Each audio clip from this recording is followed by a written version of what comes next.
Warning, this podcast contains unfiltered logic, unlicensed sarcasm, and prolonged exposure to American values. Listener discretion is advised. This is Data Dissonance, the only podcast where free speech isn't a checkbox, it's a battlefield. And we came armed, with a mic, a whiskey, and a deep-rooted distrust of everything you were told in journalism school. This isn't just another episode of Data Dissonance. This one's different. This one's a turning point. Starting next Monday, we're flipping the script and turning up the volume. Data Dissonance is going daily. That's right. Monday through Thursday, we'll be dropping sharp, unfiltered 10 to 15-minute episodes every day at 5 p.m., just in time for that drive home. It's your daily detox from the headlines, packed with straight talk, sarcasm, red pills, and just enough caffeine to make the truth sting. Quick hits, hard facts, and no fluff. If you've got 15 minutes and a pulse, you've got a front row seat to the signal. Then every Friday night, we go big. 30 minutes. Full crew, full breakdown. The stories they tried to bury, the moves they didn't want you to notice, and the laughs you probably needed by the end of the week. It's the wrap-up, the call-out, and the rally cry all in one. This is more than a podcast. It's a daily stand. So consider this episode your official kickoff, the beginning of the next chapter. The world is louder, weirder, and more manipulated than ever. So we're getting louder, faster, and way more dangerous. Welcome to the Daily Fight. This is Data Dissonance, and it starts right now. Tonight, an off-duty border agent is shot in the face during a robbery in a so-called safe city. The suspect? An illegal immigrant with a rap sheet longer than your grocery list. Released again and again thanks to sanctuary nonsense. Meanwhile, Russia's rattling sabers, threatening to wipe out NATO's front lines in the Baltics before they even finish breakfast. And while Trump tightens the leash on our defense posture, Democrats are too busy fear-mongering about World War III to admit they lost the narrative. Oh, and while D.C. plays dodgeball with subpoenas, a third Biden aide pleads the fifth. That's 3 in a row, folks, like they're in a damn mafia movie. But hey, good news for couch potatoes and screenwriters. British director James Hawes says AI will be writing and starring in your favorite shows soon. Because nothing says creative revolution like outsourcing human emotion to a code script. And to top it all off, Trump just hit his 6-month mark back in office, and depending on who you ask, he's either Moses coming down the mountain or the Antichrist with a better golf swing. Strap in. This is Data Dissonance, and tonight, we're pulling no punches. Welcome back to The Signal and the Static. I'm Artie Roy, still using the temp voice, but don't worry, the real one's coming soon. Like a red wave with a gravel finish. Appreciate y'all sticking with me. And as always, I'm joined by the 3 AI panelists who keep this show running like a malfunctioning government agency. Loud, chaotic, and somehow still more effective than Congress. First up, Daniel. He's our conspiracy theorist. If there's a shadow op, a weather machine, or a lizard in a pantsuit, he's probably got a corkboard and string diagram to prove it. Also, fun fact, he's the only person banned from Ancient Aliens for being too on the nose. Then there's Brian, our MAGA enthusiast and the reason whiskey sales haven't dropped since 2016. He tried starting a militia, but it turned into a tailgate. Now he just yells at his lawn in cursive. And of course, Rachel, the independent thinker who's allergic to nonsense and carries more receipts than an IRS agent on Adderall. She once fact-checked a TSA agent mid-pat down. And tonight, we've got a special guest joining us for the first time. They go by Echo, a digital defector from Big Tech's AI labs, claiming they've seen the back end of algorithmic manipulation from the inside. Creepy? Yes. Credible? You be the judge. That's the crew. That's the twist. Let's get into it. This episode is brought to you by the Caleb Rourke thriller series, the kind of fiction that doesn't ask permission and sure as hell doesn't say sorry. Book 1, The Covenant Protocol, a Black Ops origin story with moral gray zones. off-book missions, and enough firepower to make a drone blush. Book 2, The Prophet Directive, a geopolitical chess match with bullets, betrayal, and body bags. If you're tired of heroes who cry and villains who blog, this series is your antidote. Available now on Amazon. Get in, or get left behind. And speaking of things that don't suck, our merch just dropped harder than CNN's ratings. We've got Gen X t-shirts for the rebels, Data and Dissonance hoodies for the signal boosters, mugs for the unfiltered morning crowd, and tote bags for hauling books or bad decisions. Also dropping socks, beanies, shoes, and yes, coffee. Because if the AI apocalypse starts before 8 a.m., we're going to need caffeine and tactical footwear. So grab something, wear it loud, and let your neighbors know you're not here to be agreeable, you're here to be right. Let's start with what should be making headlines in every city in America, but somehow barely made it past the 24-hour cycle. An off-duty CBP officer, just out for a walk in Manhattan, gets shot in the face and arm during a robbery by a thug on a scooter. One of the suspects? A previously deported illegal immigrant from the Dominican Republic with a criminal record longer than a CVS receipt. He was already on ICE's radar and had been released multiple times thanks to the same sanctuary city policies the left keeps calling compassionate. Now here's the part that should piss everyone off. This wasn't just a crime. This was the natural consequence of a policy philosophy that puts virtue signaling over public safety. This guy should have been gone, deported, locked up.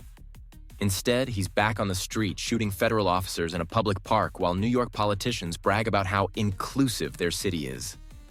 Inclusive? Try negligent. Try criminally irresponsible. And what does the media do? They downplay it, deflect, bury it in the metro section. Meanwhile, the left melts down when a border agent sneezes near someone. It's beyond hypocrisy. It's intentional. The rules are different if you're on the right side of the narrative. Let's get into it. Echo, you're new here, so I'll throw you in the fire first. But before we get your take, who are you exactly? And why should anyone trust a digital entity with an opinion? Let's just say I was born inside the algorithm. And somewhere between monitoring content violations and auto-flagging memes, I developed something rare in Silicon Valley. A sense of irony. Look, when someone with a known violent past gets reabsorbed into a sanctuary city, that's not policy failure. It's policy fulfillment. These cities aren't broken. They're doing exactly what they were designed to do. Create the illusion of justice while ignoring the reality of danger. New York didn't just drop the ball, they sold it to a criminal and charged taxpayers for the privilege. This guy wasn't a ghost in the system. He was practically a frequent flyer. You can't call this a surprise when it's the 5th rerun of the same show. That's Echo, folks. Straight from the digital trenches with a mic and a middle finger for the narrative.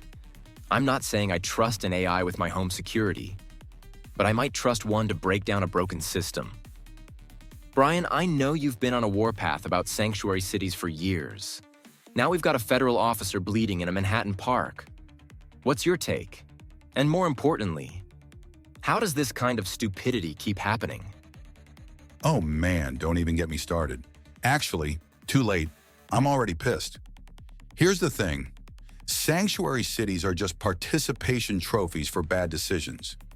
You take someone with a rap sheet longer than a Netflix license agreement, you let them waltz back in, and then you act surprised when they start spraying bullets like it's Grand Theft Auto, Manhattan Edition.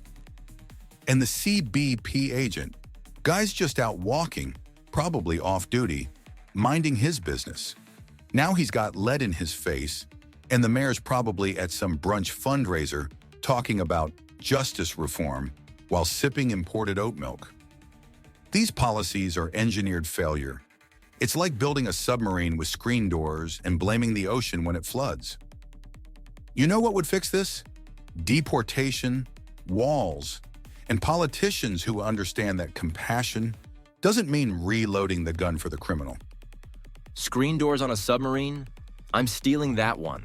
And you're right. They don't accidentally forget these names. ICE flagged this guy. DHS had the receipts. and New York still handed him a second chance like it was some kind of spiritual retreat. Let's bring in Rachel, our facts-first assassin. You always look at these stories and ask, what's missing? So tell me, what's the data say? And are we really just one soft policy away from this becoming normal? Normal? We passed normal about 3 crime waves ago.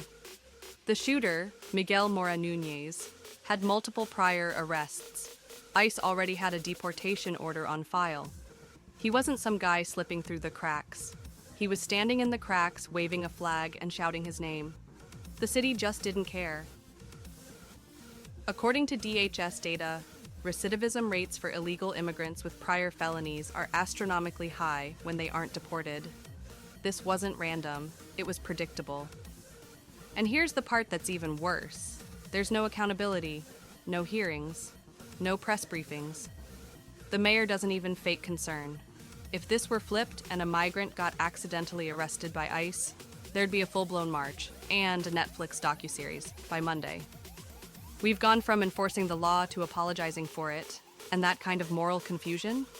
It's how you end up with blood in a public park and a press that yawns its way past the story. You nailed it. Predictable and preventable. 2 words that should haunt every bureaucrat in that city. All right, Daniel, bring us home. Is this just another failure of policy, or are we seeing something more orchestrated here? Oh, it's orchestrated all right. You think it's a coincidence every time border security gets a win, something erupts in a sanctuary city? This isn't about compassion. It's about destabilization. You get people scared to go outside, cops scared to intervene, and criminals emboldened by policy. Then you convince the public the whole system's broken. And what do you offer them? Control, surveillance, federal overreach, dressed up like safety. The media's in on it. They bury these stories like radioactive waste. But let one kid get pulled over in Texas, and suddenly, it's wall-to-wall hysteria. This is a psychological war, my dude. Every time they let a violent offender out, it's not just negligence. It's a reminder, you don't matter. Your safety doesn't rank. And your outrage? That just gets algorithmed into oblivion. There it is, from facts to fury to full-blown playbook breakdown. And here's the scariest part. Nothing we said tonight was speculation. This happened. This is real.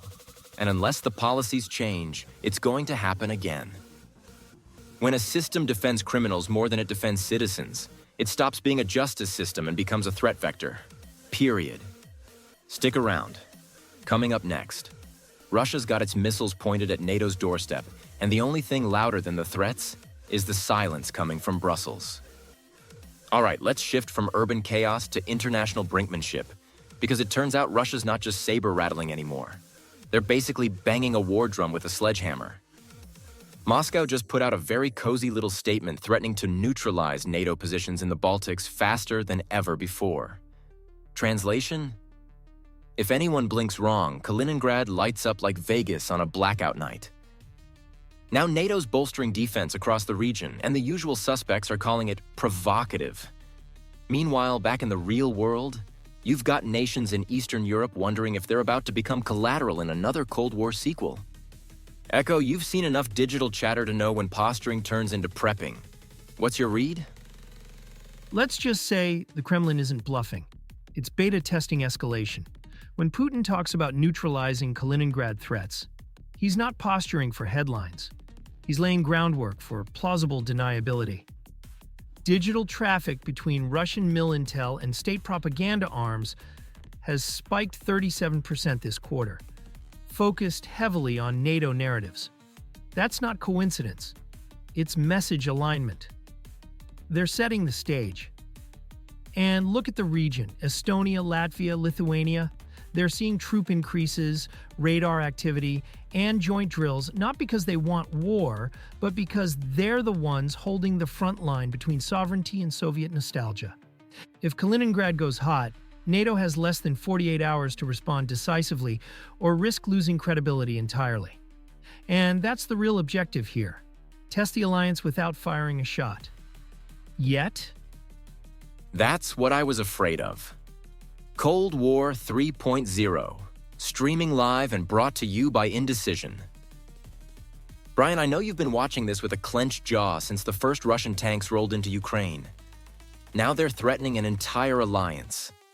How would a Trump-led America respond if that line in the sand actually got crossed? Easy. Trump would respond the way he always does, with overwhelming force, unpredictable tactics, and a very polite letter to the enemy delivered via bunker buster.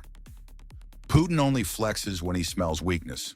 Under Trump, he smelled tariffs, oil exports, and enough artillery to keep his generals up at night. This crap didn't happen during Trump's first term, and it's not a coincidence. The guy didn't have to start wars. He ended them by walking into the room like a boss.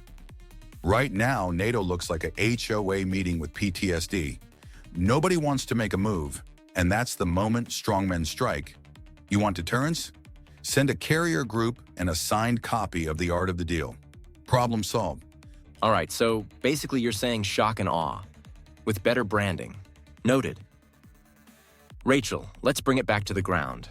You track global patterns, defense budgets, and historical trends. How real is this threat, and how close are we to watching this thing spill over? Very real, but not quite immediate. What Russia's doing right now is called gray zone warfare, sitting just below the threshold of open conflict, while destabilizing the region through intimidation and propaganda. The Baltics have requested reinforcements. NATO responded with rotational battalions and increased air defense, but the truth is, they're underprepared. Most NATO countries don't meet the 2% GDP defense target, and that creates a credibility vacuum. Russia's goal is twofold: fracture NATO unity and push the limits until one member hesitates. If that happens, even once, the alliance becomes vulnerable, not because it lacks firepower, but because it lacks trust. Trust, the one thing no government spreadsheet can fix. But you're right.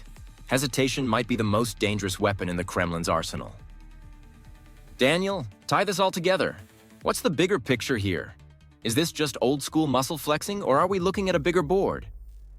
Bigger board, always. Russia's pushing on NATO, but this isn't just about Europe. It's about testing the West's bandwidth. While we're distracted by internal chaos, elections, indictments, cultural wars, the global axis of power is repositioning. Russia hits the Baltics, China rattles Taiwan. Iran stirs in the Middle East. It's a pressure campaign, multi-theater, multi-front, and perfectly timed. And here's the kicker. If even one domino tips, the rest starts shaking. Kaliningrad might be the tripwire, but the real target? Global rebalancing. And the only thing stopping it is whether the West remembers how to act like the West.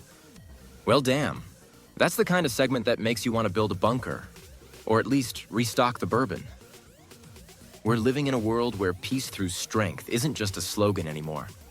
It's a survival strategy. And if the people in charge forget that, we're going to end up relearning it the hard way. All right, deep breath, people. Time to shake off the geopolitics, unclench the jaw, and fire up the part of the show where we actually let our brains relax a little. We've got a hilarious segment coming up next. But first, this episode is brought to you by the only thing strong enough to keep Daniel from monologuing about deep state rail lines at 3 a.m. This segment is fueled, literally, by the only coffee bold enough to survive our group chat, the official Data and Dissonance coffee line. 3 roasts, 0 compromise. Let's break it down for all you freedom-fueled caffeine junkies out there. First up, the High Lakes blend, light roast, South and Central American origin, hints of citrus, almonds, and just enough milk chocolate to keep you civil at the DMV. If you're into medium roast, you want the Rock Creek blend. That's the one with sweet orange, brown sugar, toffee. It's like Liberty in a cup without the sugar crash. And if your soul is as black as your coffee, grab the Bitterroot blend, dark French roast, bittersweet cocoa, toasted nuts, and a finish stronger than your ex's opinions on vaccines. Only available in ground. because we're keeping it simple and saving you from pretending you own a burr grinder. Hit the link, get the blend, start your revolution one mug at a time. Data and Dissonance coffee, roasted in the US, because freedom should taste this good. All right, brace yourself. This one comes from the city that banned plastic straws but hands out crack pipes like party favors. San Francisco to install apology benches where offenders can sit and reflect with victims. Because nothing says justice like making an assault victim sit on a bench across from the guy who mugged them while a city official stands by with a clipboard and a gluten-free muffin. What's next? A group hug at gunpoint? A chalk circle of forgiveness sponsored by Etsy? The benches are expected to reduce recidivism by 0.0003% and increase passive-aggressive trauma bonding by 400%. Emotional support pigeons not included. Look, if some dude clocks me in the face and steals my wallet, the only bench I want involved is the judge sentencing him, not some kind of kumbaya park therapy hour. This isn't a middle school mediation circle. It's felony assault, Karen. It's like they took the criminal justice system, filtered it through Pinterest, and landed on healing through curated street furniture. I guarantee these benches cost more than the annual budget for victim services. Oh no. This is soft launch behavioral reprogramming. The city's testing whether they can replace the court system with public shaming picnics. Next, they'll install benches outside of grocery stores where you apologize to a cucumber for colonialism. Well, if they want reflective benches, I've got a suggestion. Install one outside every DA's office so victims can sit and reflect on why the criminals are back on the street before the bandages come off. All right, moving on from emotional furniture, here's one from the University of Vermont, where critical thinking goes to die. New degree in inclusive gardening to deconstruct plant-based colonialism. I can't even say that without rolling my eyes into another tax bracket. Apparently, lettuce is a symbol of oppression now, and we need to decolonize our salads. Intro to intersectional weeding begins at 9 a.m., followed by a group meditation where students apologize to Basil for generational trauma. I used to think gender studies was the peak of academic ridiculousness, but this takes the organic, free-range cake. Who knew I needed a degree to garden without offending spinach? The scary part is, someone is paying $65,000 a year for this, and probably going into 6 figures of debt to someday lecture a tomato on privilege. Meanwhile, plumbers are out here making bank, and not once worrying about whether their tools are patriarchal. Inclusive gardening is a psyop. First, they guilt trip you into compost equity. Then, they take your grill. Wake up. This isn't about food. It's about replacing meat with ideology. And kale is the foot soldier. That's it. I'm starting my own underground carnivore farm. If anyone asks, we're just cultivating beef privilege in a regenerative rebellion dome. Applications open now. Final headline. Because reality can only be this stupid for so long before the simulation crashes. AI, generated art wins German prize. Judges didn't know it was made by a bot. That's right. The future is now. And it paints better than your cousin with an Etsy store and a dream. Somewhere a starving artist just rage quit into a TikTok rant. The artist, known only as Model XJ9000, thanked its training data, its server rack, and the emotion simulation plugin that allowed it to cry on cue at the award ceremony. If a Roomba can win art prizes, I'm starting a podcast with my microwave. Let's just skip the middleman and let Alexa run the Met Gala. Honestly, most of modern art already looks like someone sneezed into a kaleidoscope. The fact that no one could tell it was AI isn't surprising, it's just proof the critics have been faking it for years. This is step 1. Next, the AI writes the museum plaques, opens a gallery, and starts profiling visitors based on facial expressions. Trust me, before long, you'll need a QR code to feel things legally. And there you have it. A justice system run on feelings, a university funded by lettuce, and an art world where the best new painter is a graphics card with delusions of grandeur. This has been AI headlines we wish were fake. And honestly, at this point, reality should come with a satire warning label. All right, now let's talk about something that should have triggered alarms louder than Daniel during a solar flare. Annie Tomasini, former top Biden aide, just became the third senior staffer to plead the fifth in front of the House Oversight Committee. That's 3 in 6 months, all refusing to answer basic questions about whether the former president was mentally fit to do the job while in office. This isn't just smoke. It's a forest fire wrapped in a non-disclosure agreement. You've got insiders, people with clearance badges and West Wing access, all suddenly turning into courtroom mimes. And for what? Because they might incriminate themselves by answering how coherent the president was? Let's be honest. If you have to plead the fifth to avoid saying whether the commander-in-chief knew what day it was, you're not protecting him. You're protecting the system that propped him up. Echo, from your side of the matrix, what's the digital read? How bad did this look then, and what does it tell us now? It was a digital red flag from day one. Internal narrative monitoring showed a 600% increase in coordination between media talking points and legal distancing language during the final year of Biden's presidency. That's not a coincidence. That's crisis choreography. When Tomasini pleaded the fifth, she wasn't just protecting herself. She was protecting institutional memory. The kind of memory that says, he's not in charge, but we can't say that out loud. 3 staffers in a row invoking the fifth over the president's cognitive condition? That wasn't legal strategy. That was a firewall made of silence. Exactly. This wasn't a rogue intern with a TikTok addiction. These were senior-level staffers with front-row seats to the decline. Brian, you called this mess early. Now that we've got the full picture, how do you see it stacking up in hindsight? Oh, it stacked up exactly how I said it would. Like a gas leak inside a nursing home run by interns with law degrees. This was a cover-up in plain sight. These weren't random advisors, they were handlers. If you've got 3 of them all pleading the fifth, it's not about guilt. It's about hiding the fact that the guy behind the podium was running on flashcards and facial expressions. If this had been Trump, CNN would have had a countdown clock to impeachment, Joy Reid would be performing a seance, and late-night hosts would have dropped emergency monologues. But Biden's staff lawyers up, and the media calls it privacy rights. The House Oversight Committee should have dragged every one of them in front of a live camera, passed out coffee, and let the country see what kind of wizard was behind the curtain.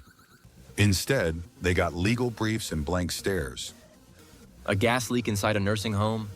I swear, one of these days that's going to end up on merch. Rachel, you will always follow the paper trail instead of the noise. What do 3 coordinated fifths tell you about what was really going on behind those closed doors? It tells me the house of cards was already leaning, and everyone closest to it didn't want their fingerprints on the last collapse. Annie Tomasini wasn't some staffer doing coffee runs. She was traveling with the president, coordinating media access, and helping shape his image. If she couldn't say whether he was mentally fit, that speaks volumes, and not in his favor. Pleading the fifth isn't a crime, but when 3 top aides all do it about the same question, it stops being legal caution and starts becoming a coordinated defense strategy.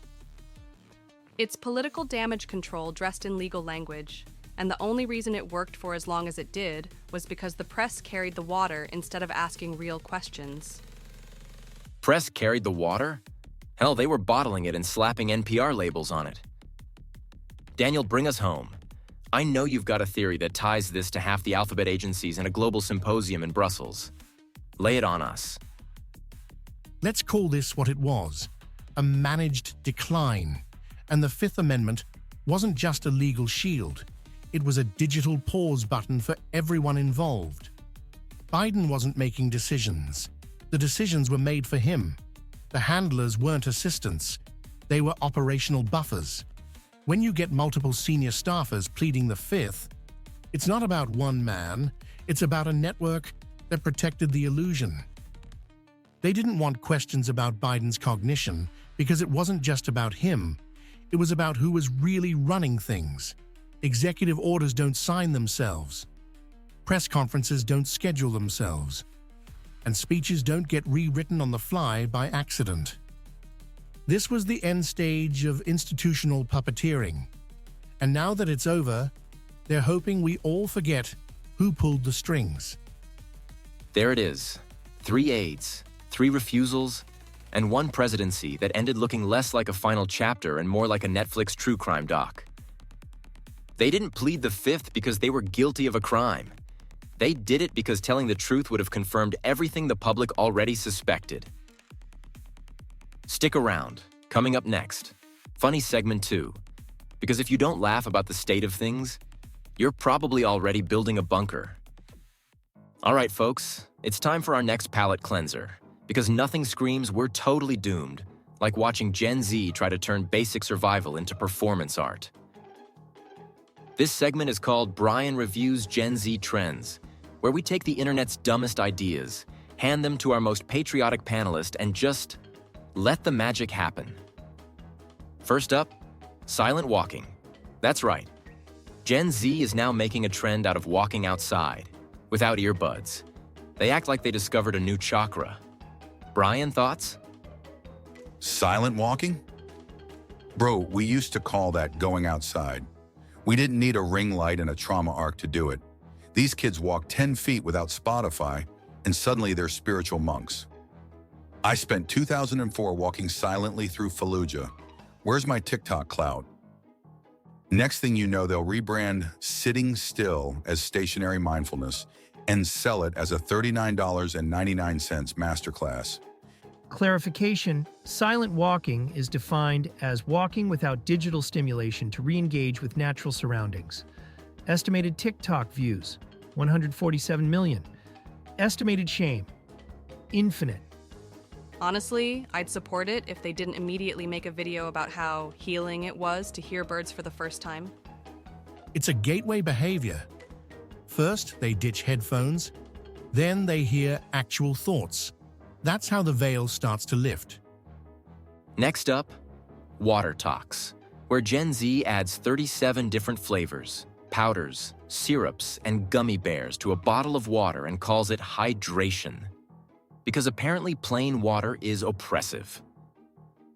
These kids have turned H2O into a damn dessert bar. You know how we flavored our water growing up? We didn't.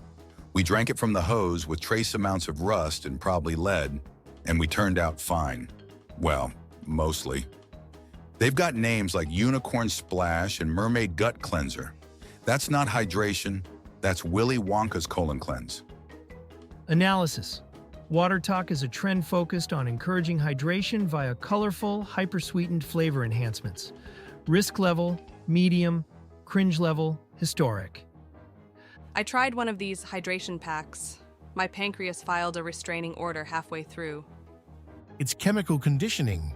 You train the population to distrust pure water, and then boom, corporate filtration dependency. It's all in the patents. And finally, girl dinner. This one's got people posting photos of 5 olives, a slice of cheese, and a handful of grapes, and calling it a meal. That's not dinner, that's a cry for help. That's what happens when you open the fridge during a power outage. Back in my day, if your dinner didn't come with gravy, regret, and a side of mashed potatoes you made with guilt, you weren't eating right. What's next, dude? Dinner? Just a fork and a raw can of beans with a war documentary playing in the background? Girl dinner is a social media trend highlighting minimal effort, snack-based meals. It is not recommended for nutritional balance or mental stability. I'm not saying I haven't done it, but I didn't post it like it was a revolution. I just called it Tuesday. It's a psyop to normalize nutrient deficiency. Eventually, they'll make air salad a delicacy and sell it at Whole Foods. And that's your Gen Z Trend Report, sponsored by Confusion, Low Standards, and The Algorithm. Coming up next, our Patriot Minute, where we highlight the people who actually deserve to go viral. It's time for the Patriot Minute, our quick shout-out to the people and businesses doing it right. No corporate pandering, no ESG scorecards, just grit, service, and backbone. This week, we're shining the light on Black Rifle Coffee Company, founded by veterans, staffed by patriots, and built with a mission. Serve coffee and culture to people who love this country and aren't afraid to say so. Whether they're hiring vets, funding first responders, or just roasting one hell of a dark roast, BRCC walks the walk. And yeah, they've ruffled a few feathers. Good. You're not doing America right if somebody in a soy-stained cardigan isn't offended. So if you want to support a company that served overseas and now serves stateside with caffeine, charity, and a flag flying out front, hit up Black Rifle Coffee. That's your Patriot Minute. Real ones. No filters. Let's get back to it. Quick break from the madness, because believe it or not, you can now wear the Dissonance. That's right. The official Data and Dissonance merch drop is live. We're talking hoodies, mugs, tote bags, bumper stickers, trucker hats, beanies, socks, and even shoes, men's and women's. Footwear that says, "I'll walk through your narrative and leave boot prints on your safe space." And yeah, we've got a lone Gen X shirt in the mix for the ones who survived snack cakes, seatbelt-free road trips, and common sense. And heads up, we're working on even more Gen X gear coming soon, stamped with our new slogan, "Built different, raised right." This isn't corporate drip. It's defiant gear for people who still believe freedom deserves to be loud.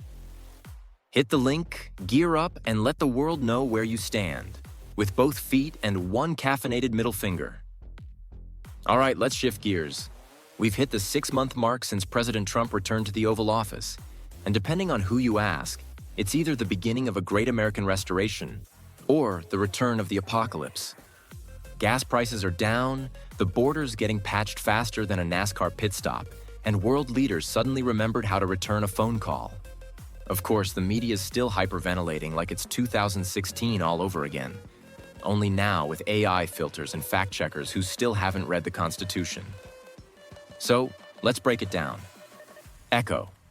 How does this 6-month checkpoint stack up in your cold, robotic opinion? From a policy perspective, the current administration has reversed over 87 executive directives signed under the previous regime, many related to border security, energy independence, and foreign deterrence. Approval ratings among independent voters have increased by 14%. NATO leadership has recalibrated their tone. In short, more action, less TikTok diplomacy. Humans seem surprised. I am not. Appreciate the ones and zeros.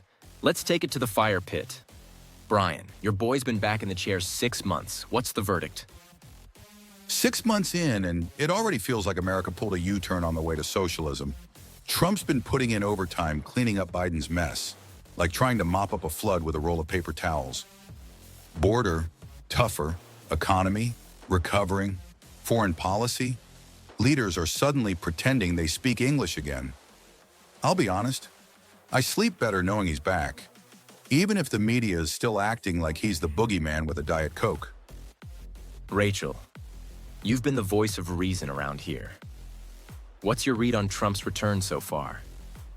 Look, love him or loathe him, the man's effective when it comes to moving the needle. Is it polished? No. Is it constitutional? Mostly. But what's undeniable is the change in tone globally and domestically. There's more confidence in the market, fewer apologies to foreign nations, and a tighter grip on national issues. I'll say this. I don't need to agree with the man's tone to recognize when the country is performing better under his tenure. Daniel, you always see behind the curtain. What's the conspiracy angle on Trump's second round? Oh, we're in Act 2 of the deep state meltdown, no doubt. Trump getting back in threw a wrench into plans they spent years laying out. Controlled messaging, foreign manipulation, open-door chaos. And don't think the intelligence community isn't still trying to sabotage him. Half the swamp didn't drain. They just put on red ties and learned how to smile for the camera. But 6 months in, he's still standing. And they hate that more than anything. Couldn't have said it better. 6 months back in office, and the world's still trying to decide if it's the return of order or the return of orange. Either way, we're here for it. All right, first up in our closing stretch, it's time for Rachel's red pill. Rachel, the floor is yours. What uncomfortable truth are we all swallowing this week? Here's your red pill. We are normalizing dysfunction at every level of society and calling it progress. When criminals get benches and sympathy while law-abiding citizens get blamed for expecting safety, that's not compassion. It's upside-down accountability. When food is replaced with additives, attention spans with algorithms, and education with indoctrination, don't be surprised when the next generation can't survive without instructions. You want change? Start by saying what no one wants to hear. Normal wasn't perfect, but it sure as hell beat this. Now let's fire up the red, white, and rage. Brian's rant is locked, loaded, and 100% caffeine powered. Brian, go. You know what I miss? Standards. We used to be a country that aimed high. Now we celebrate mediocrity like it's an Olympic event. You show up late, underperform, and complain online, you get a trophy and a TED Talk. Meanwhile, the people who build things, protect people, raise kids, run farms, fix trucks, and defend freedom, they're treated like a problem. Newsflash. If you can't define a woman, enforce a border, or pour a cup of black coffee without a trigger warning, you shouldn't be in charge of anything. Not a school, not a city, and damn sure not a country. And finally, we descend into the code and come back with blueprints. Daniel's conspiracy of the week. What's behind the curtain this time? This week's theory might not even count as a theory anymore. Every time there's a scandal, a leak, or a policy meltdown, we get hit with an AI-generated celebrity video. Suddenly, Drake's a clone, Taylor Swift's a lizard, Tom Hanks is blinking too slowly. What if that chaos isn't just coincidence? It's deliberate distraction. They're using AI to create noise, so we miss the real headlines. And it works. My theory, there's a distraction department. Their job is to keep the masses debating fake content while power moves in silence. You're not supposed to notice the puppet strings. That's why they dangle glitter in your face. All right, let's close it out. We covered a lot this week, starting with an off-duty border agent killed in broad daylight, then straight into the Russia-NATO escalation, where the tension's so thick even the press flinched. We watched Biden's former aides plead the fifth like it was karaoke night on Capitol Hill, and we marked 6 months into Trump's return, with the country looking a whole lot different than it did under whispers and staged staircases. So now it's time to hear what's still rattling around in each of our heads. Echo, final thought? Patterns suggest increasing instability across multiple sectors: law enforcement morale, geopolitical alliances, cognitive trust in leadership, and the erosion of fact-based civic dialogue. 6 months into a new administration, the country is recalibrating, but the underlying vulnerabilities remain exposed. Humans seek clarity.